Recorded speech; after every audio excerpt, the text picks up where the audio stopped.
All right, let's talk about something we all feel, but are pretty much told to hide. We're going to dive into our most powerful, primal, and totally misunderstood emotions. The ones that, well, just might hold the key to our greatest strength.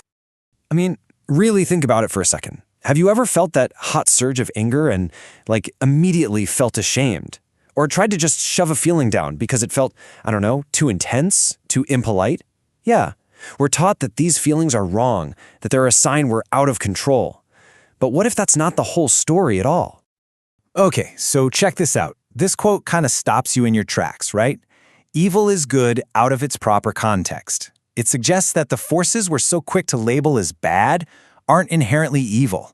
Maybe they're just powerful energies that have shown up in the wrong place at the wrong time without any real guidance. So let's really get into it. We're going to start by exploring why we're so incredibly uncomfortable with these feelings and what actually happens when we try to just bottle them all up. This right here is so important. See, it's not always the initial rage that throws us off balance. It's that extra layer of judgment we pile on top. We get angry that we're angry, we feel sad that we're sad. It's this vicious cycle, and it just completely clouds our thinking and turns what could have been a fleeting spark into this out-of-control wildfire that just keeps on burning. And here's the kicker. It isn't just about the so-called negative emotions. We're taught to tone down everything.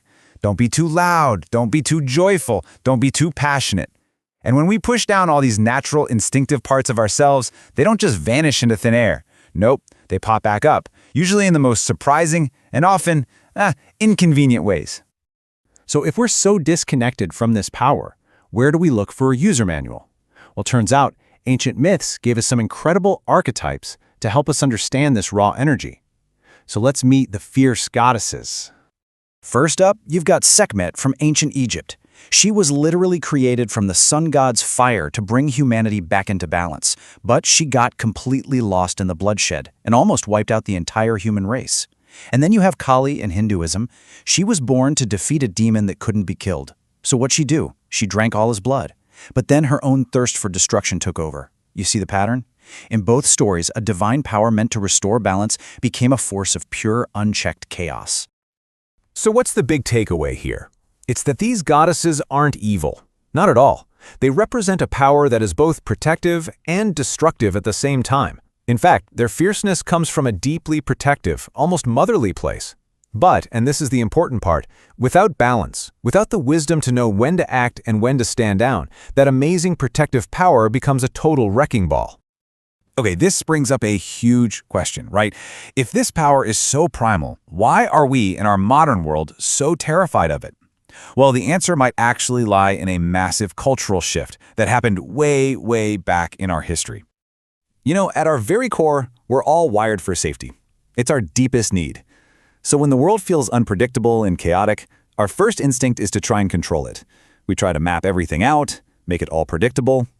Why? Because predictability feels safe. And that desperate need to create order is a direct response to a very deep fear of the unknown. So, how did we get here? Well, one really compelling theory points to this dramatic shift in human history. Just picture early human cultures, often peaceful, revering the earth as a kind of divine, nurturing mother. But then things changed. Catastrophic climate shifts meant the world wasn't so abundant anymore. Suddenly there was scarcity, competition. This gave rise to conquering cultures and new skyfather gods who valued order and conquest above all else. You could almost see it as a kind of collective trauma that taught us to fear nature, to fear chaos, and to fear that wild, untamed feminine energy. And you see this story play out in one of the oldest myths we tell, the hero who slays the dragon. That dragon, it represents primordial chaos, the wildness of nature, the great unknown. So the myth of conquering the dragon, it's really the story of our culture's deep-seated attempt to control these untamed forces, both out there in the world and inside of ourselves. Okay, so we've talked history, we've talked myths, but let's bring it back to us, right here, right now. If this fierce, powerful energy has been pushed down for centuries, how in the world do we reclaim it in a way that's healthy and balanced and actually constructive? Yeah, exactly. This is the million-dollar question, isn't it? It's not about just letting rage run wild, like Sekhmet or Kali. It's about finding that razor's edge, that fierce grace. How do we learn to actually wield this power with wisdom? Thankfully, there's a pretty clear roadmap. First up, acceptance. Just letting yourself feel what you feel, without that second arrow of shame. Then, and this is the real key, comes discernment. This is learning the difference between righteous, necessary action and just, needless reaction.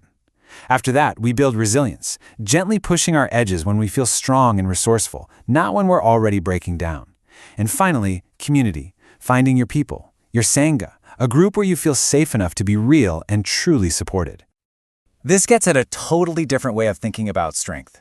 See, we often think we need to build this rigid armor to face life's challenges. But armor? It's heavy. It's stiff. It comes from a place of fear. The alternative is to cultivate a flexible, adaptive kind of resilience. This approach comes from trust. It doesn't try to control the unknown.